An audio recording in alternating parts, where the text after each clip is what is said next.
Welcome everybody to this version of this Xbox Live Arcade video review. This week I'm doing a review of Warhammer 40,000 Kill Team.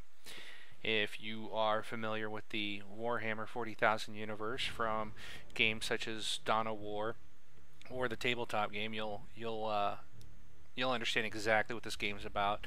And that first title screen we just saw there is letting you know that if you complete a mission in this game, then you will unlock a power sword for the actual full retail release of Warhammer 40,000 Space Marine, which is coming out later this year.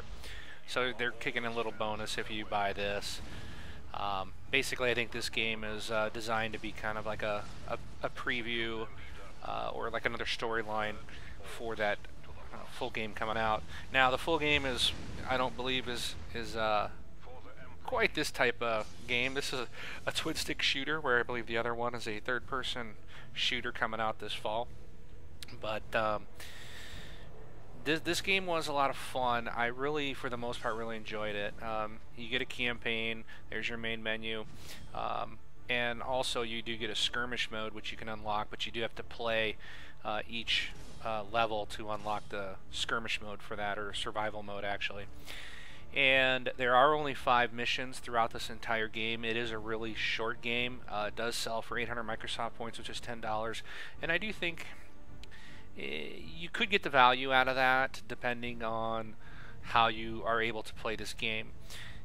If you really enjoy the universe, you have definitely the replayability factor in this game, so you could get your money's worth. Anyways, here you get your character select screen. You have a couple different options for weapons. Everything's locked to begin with here, and there are a whole bunch of power-ups, and you'll have 2 slots as you go through to put in power-ups. So there's melee and range power-ups, health, extra grenades, your special move, different durations, and how quick it recharges, and so there's a lot of different options here, and you can only select 2. Again, you can select, and here we'll go up and see which Marine. So there's the Librarian. He's more of a melee guy with this sword, but you've got about 5 different types of Space Marines that you can use to play the game. So I start out here with just the default guy that comes up, and of course, as you can see, it says player 2 to join in. Hit the A button. So it does have co-op. The only complaint I have about this game is it's local co-op only, and it does frustrate me that in today's day and age, especially when a game is released on Xbox Live Arcade, that you cannot utilize Xbox Live's awesome networking capabilities to give us online co-op. I think this game's designed for 2 players, and it shows when you're playing by yourself and you're trying to get to that final boss. You really need a second person. That is my biggest frustration with this game. I absolutely love it. I love playing it. It's a blast. You're going to see here, you get out your basics, hit A button to melee, but you use your left stick to move around, your right stick to shoot. And there's a lot of destruction, a lot of enemies, and it's a lot of fun, especially when you use the special moves. So here we're killing a couple orcs, and that's all it is. You just basically run through and you just annihilating orcs. There it talks about your mini map, yes. And you're going to do little things. You're going to do certain things throughout the game. Now here they're going to find there's a collectible. There's 10 of these little wings on every map, and there's an achievement for collecting all 50 of these. Sometimes it seems so far, every time I ran through the map the first time I found 9, so I always had to go back and find that last one. You're going to want to shoot everything. They will pop out of boxes and stuff, and they are sometimes hidden. There it talks about your special move. These special moves are pretty cool. Now you can see the ring beneath my feet all lit up. Watch this here. You hit your left back button. Of course, there's you unlocked achievement because you use a special move. Look at that thing. It just obliterates everything in its path. This Space Marine character was awesome with this special move. You just could unload on people. So far, it's one of my favorites. Now, I haven't used all the characters. I've used the Librarian and this guy here, and this is by far my favorite. So I'm looking forward to going through playing some more with the other Space Marines. Like I said, it does have some good replay value. And notice the red box there? Yeah, you want to shoot that because there's a collectible. There's power-ups in the game. You'll get health, grenades, triple fire, double fire, invulnerability. There's a shield that'll pop up like a bubble shield, kind of like Halo, where they can get into the shield and hit you, but anything shooting at you, of course, the shield will absorb it. So it's kind of nice to have. But the game is in there. As you get the little slow-mo, so you'll clear the last guy at that moment when it goes into a slow-mo, little matrixy thing. So I guess it's kind of cool. It's not really necessary, but I guess it gives you an element of something. I don't know, but it's fun. The game is a lot of fun. There's a health up there, as you can see. I'm getting down in health. Pick that up. It boosts your health up right away, which is very handy. There's the special move again. Does take time to recharge, so be sure that you use that with caution. There's barrels a lot of times in strategic places, so you can hit those barrels to blow up everybody coming out the doors. You want to use your special move at the right time, and at least until you get it where it lasts longer and it recharges faster.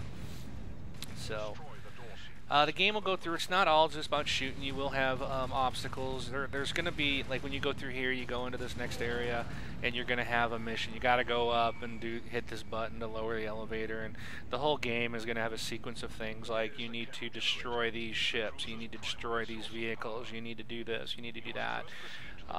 The boss characters are pretty fun. The game overall is not really that hard. I still haven't completed it because I've been stuck on the very last, on the final boss, the very last section, and I really need a second player just to make the difference. As you go through, you'll see these upgrade beacons. You can walk up to them and hit the Y button and actually make changes.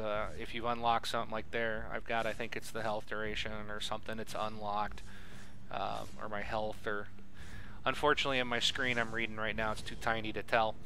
Because I'm editing and adding the audio into my computer, so I'm not looking at a full-blown screen. I'm looking at a tiny little window of the video. So anyways, you can, in the middle of the game, you can change your weapons, you can change your abilities and stuff like that. So that's kind of cool. You can mix it up, try a little different play style right in the middle of the game. Pretty soon here, I'm going to die as I go up this ramp. Pretty sure, if I recall, I died here. All of a sudden I wasn't paying attention to my health bar, and boom, I was dead. So now I can watch. What did I do wrong? Okay, I'm doing alright. Trying to deploy that special power would have been good. Okay, I did do the boom. I had my special power and then I got whacked right after that. So you do spawn back at the checkpoint. Now there are some checkpoints I think are a little crazy, where you'll complete something, you'll get past a section, and then you would expect it to checkpoint there, and it doesn't. It expects you to get pass through 2 major sections of a level before it gives you a checkpoint. So that's kind of a minor gripe. It's not a major one. The checkpoints are fairly decent, but there's just a couple I thought, you know what, you needed to put one here, you needed to put one there. But again, that's kind of a minor issue. The game is a lot of fun. If you are a Warhammer fan, I highly recommend you play the game. I say definitely get the trial and try it out. You have to decide if it's worth the $10. If you've got a friend or a family member that can play co-op with you, oh, it's definitely worth it. It is a short game. You could probably complete it with another person in 4 to 5 hours total. So $10 might seem a little steep, but then you do have the other mode, which is a survival mode, or basically you're in a room. You're just going to be in one room, like a big arena, and just tons and tons of guys are going to come at you, and you try to survive as long as you can. And there's a clock ticking, and of course there's achievements tied to getting like a gold ranking on the rooms and stuff like that. So, but as a single person by yourself, you really it's really going to have no playability for you. I have tried it, and you're dead within like 2 minutes. It's just, you can't last very long. There's just too many people. So anyways, but I'm going to go up here, throw this switch, and there you go. I can melee the guy. Hit the button. If you want to melee, you can just hit the A button to melee. Walk up, throw this switch, going to move this elevator type of thing, and then it allows me to go to the next level. So with that, I'm going to leave it here with you. Check it out. I really love the game. It just needs online co-op. Enjoy. check us out at thisxboxlife.com.